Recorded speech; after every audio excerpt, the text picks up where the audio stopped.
Il est déjà temps de nous pencher sur les bourses européennes. Elles ont connu une séance hésitante, les investisseurs limitant leur prise de position avant la publication des résultats de Nvidia, ainsi que le colloque des banquiers centraux de Jackson Hole prévu plus tard dans la semaine. Sur Euronext Bruxelles, AB InBev confirme son regain de forme après sa correction de la première quinzaine du mois d'août.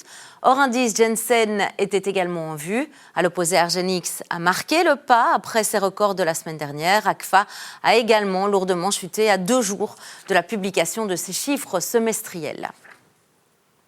Le Bitcoin, c'est vrai que ça fait un petit temps qu'on n'en a plus parlé, mais la crypto-monnaie la plus populaire fait son grand retour et on va en discuter justement avec notre invité, notre expert sur ce plateau ce lundi soir. C'est Éric Joly. Bonsoir Éric. Bonsoir Fanny. Alors oui, on a envie de vous dire, ça y est, c'est un retour remarquable. En tout cas, c'est le moins qu'on puisse dire. Exactement. En fait, ça a commencé mercredi dernier. Depuis lors, on voit que le Bitcoin s'envole littéralement. Dans un premier temps, le cap des 70 000 $ ont été franchis. Aujourd'hui, on n'est pas très loin des 80 000 $ pour un Bitcoin.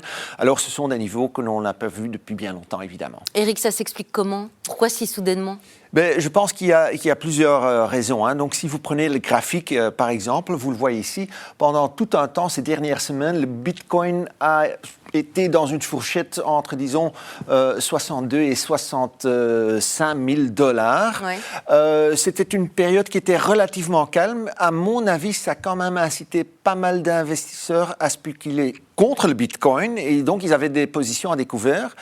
Alors, ayant vu que tout à coup, le Bitcoin dépassait les 70 000 $, ils se sont dit, il faut quand même qu'on ferme nos positions. Ils ont donc dû racheter. Je pense que ça, c'est un des facteurs qui explique la hausse du Bitcoin. Et c'est ça. Alors, j'ai lu selon CoinGlass que plus d'1 milliard de dollars de positions courtes sur le Bitcoin ont été liquidées en une seule heure aux États-Unis. C'est quand même pas la seule raison.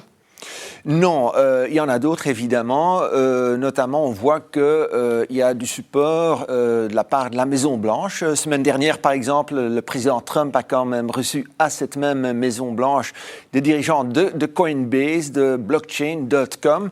Il a réaffirmé son soutien au secteur des cryptos.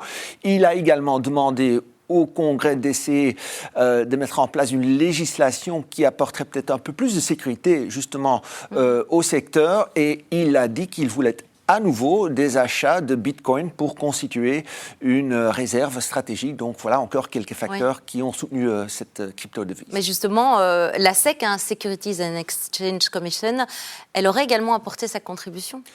Oui, ce qui est très étonnant, c'est de voir le tone of voice de la SEC. Si vous analysez les commentaires qui sont faits aujourd'hui par rapport aux commentaires que cette même SEC faisait il y a plusieurs mois, on ne peut qu'en conclure qu'elle est devenue beaucoup plus coulante vis-à-vis des crypto-monnaies. Éric Joly, il y a également cette déclaration du ministre des Finances, Scott Bessent. Il a dit que d'importantes opérations de rachat d'obligations d'État à long terme étaient prévues. Est-ce que ça aussi, ça joue un rôle? Clairement. Donc, M. Bessent est sur le devant de la scène depuis plusieurs jours maintenant. Il a dit que les États-Unis allaient même doubler leurs achats d'obligations étatiques. Alors, il faut penser à des échéances sur 10 ans, 30 ans, ce qui a comme impact que le rendement est parti à la baisse, et donc ça aussi, ça a donné un coup de pouce au Bitcoin. C'est ça. Alors, d'un point de vue technique, il y a aussi des signaux importants. Oui, là, on a vu que, par exemple, des moyennes mobiles ont été dépassées, moyennes mobiles à 100, à 200, et ce sont quand même des indicateurs techniques qui sont suivis par les analyses et les analyses techniques, et donc là aussi, c'est une raison de plus, je dirais, pour cette envolée du Bitcoin. Alors, est-ce que cette hausse, elle se limite juste au Bitcoin ou aux crypto-monnaies en général? Non, ça va évidemment beaucoup plus loin. Il y a une autre crypto-monnaie, l'Ethereum, et donc vous le voyez ici à l'écran, là aussi, hausse fulgurante dans un laps de temps relativement bref, quand même une hausse de presque 20%. Aujourd'hui, On n'est pas très loin des 2500 $, mais ça va beaucoup plus loin, évidemment. Il y a aussi Coinbase, donc plateforme bien connue.